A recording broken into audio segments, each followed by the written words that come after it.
think one of the things that people like about Phil Spencer is just his sheer candor when it comes to gaming and how he feels about something. So a lot of people thought that they were going to do something incredibly weird with the Xbox One X. Some people thought maybe a modular console where you take apart your console and put something back together. This is not the case, and Phil Spencer was very honest and upfront. He was honest and upfront about the Xbox One X right from the beginning. If they were going to do a mid-gen upgrade, it'd be big numbers, and they wouldn't want people using screwdrivers to take apart their Xbox. So with that being said, when Phil Spencer addresses something that a lot of people are saying, it really cuts down the effectiveness of what these other people are saying, because unlike previous administrations with Xbox, he comes out and says right away, hey, that's not true, or nope, we're not doing that, and that's really good to see, especially in this case. Hey, what's up, everybody? Crapgamer here with Crapgamer Reviews, back with another video. Thank you guys so much for checking it out. I really do appreciate it. Please hit that like, share, and subscribe button, because I would appreciate that as well. It helps out the channel, and it means a lot to me personally.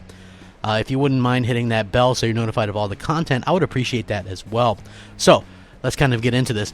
Some of the best things about events like XO, which is also their fan fest, is people interview Phil Spencer, and he was interviewed. Of course, people are going to interview him, talk to him about games and stuff.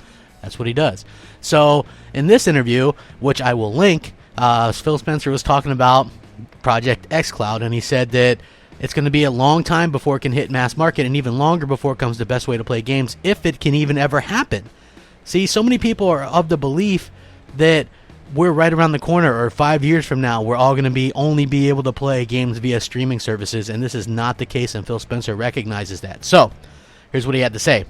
No, there are certain scenarios where streaming a game is the best answer.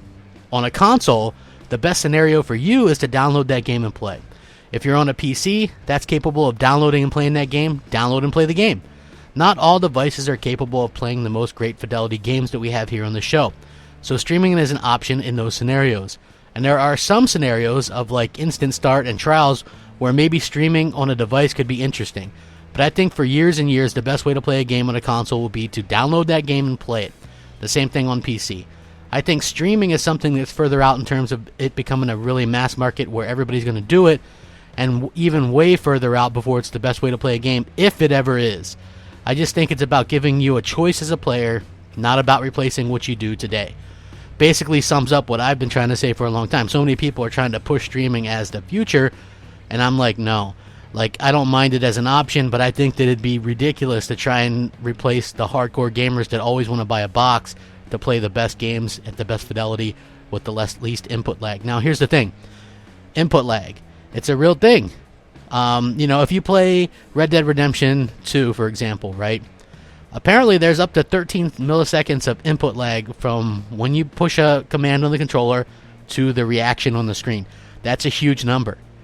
Now, you would have to add possibly another 20 to 30 milliseconds if that was a streamed game. Because no matter how far down you cut the input lag, you still have to do this. Right now, when there's a response between our controllers and the local hardware, it's right there.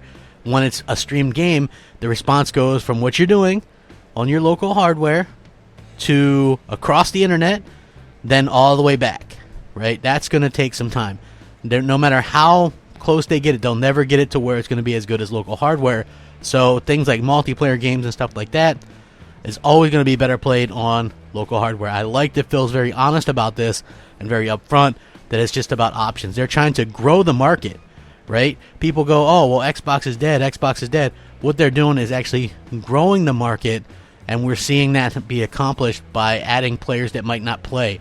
This isn't for me or you, even though some of you might go, oh, yeah, I'd love to try that. You'd probably try it, and then you'd be right back on your console. So I will link this so you guys can check it out. Let me know what you guys think. Love that Phil's so honest about this stuff. Rack 'em up. Crapgamer out.